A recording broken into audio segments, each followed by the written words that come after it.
Salam sehat. Kita akan membahas lanjutan dari khotbah di bukit.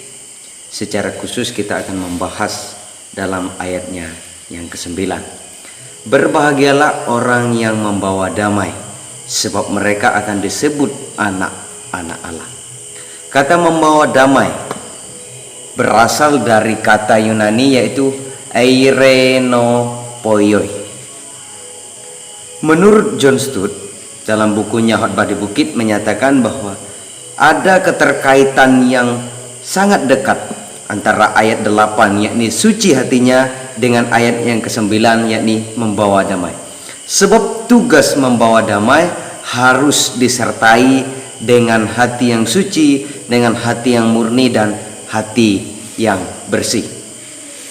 Tindakan membawa damai tidak hanya serta-merta dapat dilakukan dengan sangat mudah atau tanpa pertentangan, tetapi justru hal itu membawa banyak sekali tantangan, membawa banyak sekali rintangan.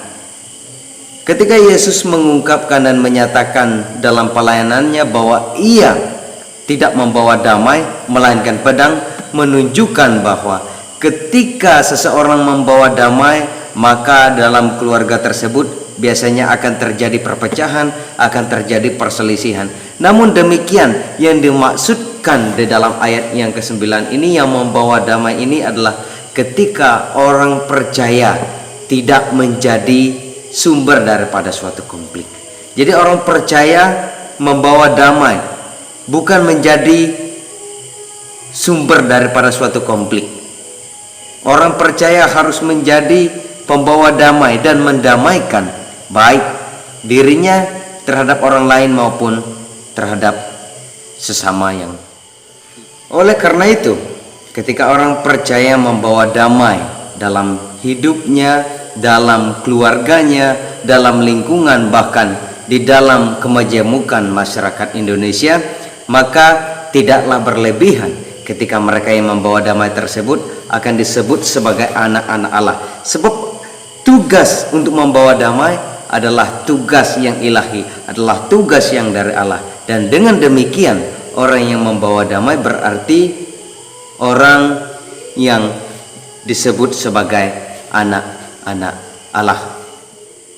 Mereka akan disebut sebagai anak Allah baik semasa mereka hidup maupun ketika anak manusia yakni Yesus Kristus menyatakan kemuliaannya. Sebab ketika Yesus Kristus menyatakan kemuliaannya, maka ada pengangkatan bagi orang-orang percaya, dan orang-orang yang percaya akan diakui oleh Allah sebagai anak-anak Allah. Demikian orang yang tidak percaya akan menerima hukuman. Dengan demikian, pengakuan tersebut ada semasa hidup mereka yang membawa damai, terlebih ketika Yesus Kristus datang untuk menyatakan kemuliaannya.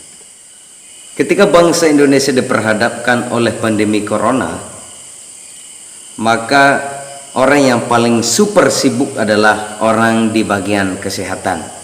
Nah, secara khusus misalnya kita contohkan di Dinas Kesehatan Kabupaten misalnya.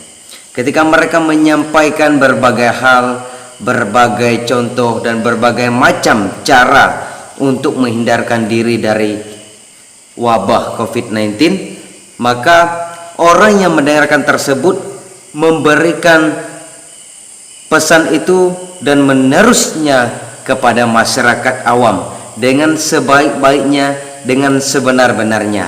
Nah, dengan demikian ketika mereka salah dalam menyampaikan pesan tersebut, maka besar kemungkinan masyarakat yang awam akan tidak mengerti.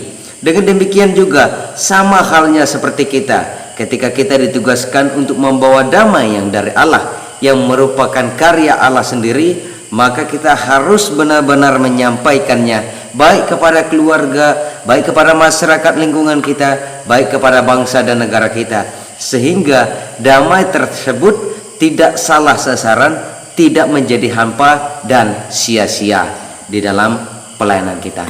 Dengan demikian, berbahagialah setiap kita yang membawa damai, karena kita yang membawa damai akan disebut sebagai anak-anak Allah. Salam sehat.